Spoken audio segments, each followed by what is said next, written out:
routine. Today, friends, I have the opportunity, a great opportunity to introduce you to Dr. Shayana. She is an Ayurveda expert doctor, and before she starts, I would like to tell you the topic which she's talking on. According to yoga, there are 4 sources. Doctor, you already know. Yeah. There are these 4 sources are for those who are yet to know: food, sleep, meditation and breath.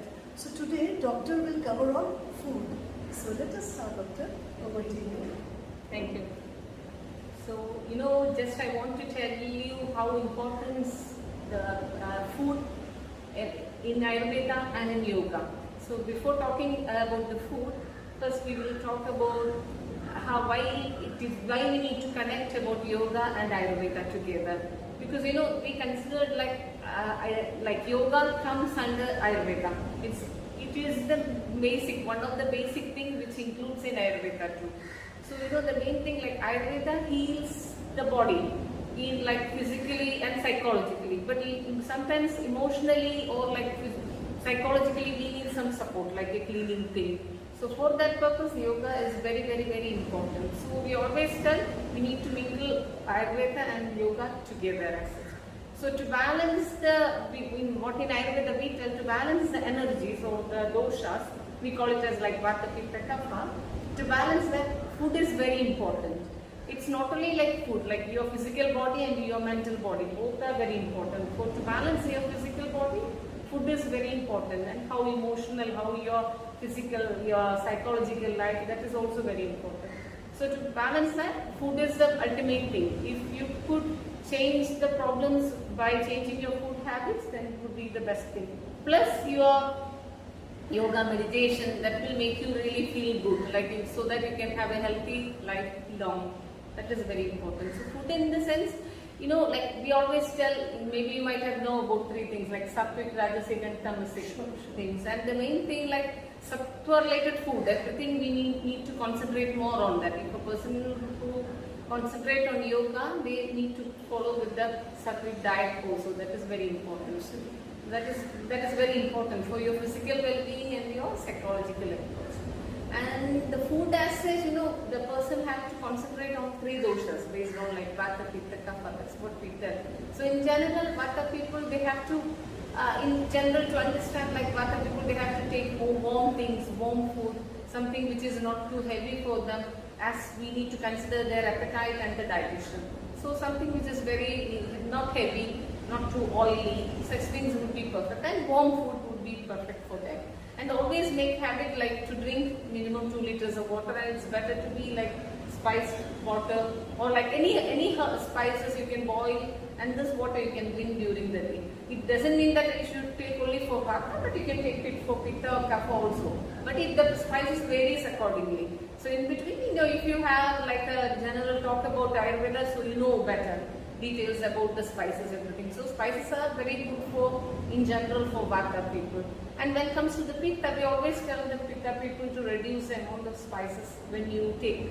It's really good, but you need to reduce the amount of spices, the quantity of the spices what we use. And other things, like they need to prefer more like normal, like natural things, like more fruits, vegetables and all, which are very cool or calm. That would be really good for them. Not too spicy, oily, fried food that we don't recommend. And for Kapha assets, we always tell the person have to, they need to take more, the same like warm food and more light food, not too heavy, the same like oily, fried items we always tell. And we need to always like hydrate yourself with lots of water, like mainly warm water or any herbal water would be recommended. So these are like very small things, but why I just want to tell you is like, by changing your food habit, you can change everything, but not within one day, but maybe if you practice it for several days or several months, you can get a very good healthy life. Along with that, if you practice yoga similarly every day, that would be really helpful. Because your physical body and your psychological body both balance, then only the person will be healthier. Because if your physical body is good and your psychological body is not good, you won't feel comfortable. For that, physically you are healing yourself, and psychologically you can heal yourself. Physically by changing your lifestyle or habits, and the same with the food. similarly, like lifestyle things comes yoga. So I really love to tell you the importance of Ayurveda and importance of yoga as such. And I hope, the main thing whenever you practice yoga, whenever you practice Ayurveda, it is that you need to practice it every year, if possible. It upon everyone that you need to find time for yourself. This is like we are completely taking time for ourselves. It's for our health. So you need to do that. And once in a year, you can do like an Ayurveda treatment, and regularly you need to practice yoga also. And I really feel like you will really enjoy that when you practice yoga every day. That is very important. I really recommend Ms. Bindu, and her effort and her interest towards Ayurveda and the interest towards yoga and how she deals with that and how she practices it. So this is very important, and I hope you all will enjoy her sections, and please do practice yoga, and please be healthy. On that note, thank you so much, Dr. Shayana. You have given us such a vital information, and like she said that every year we should take out some time and do some Ayurveda classes for ourselves along with yoga and make a difference. As I always say, a healthy body, a healthy mind will always give a message of peace. Thank you so much, Doctor.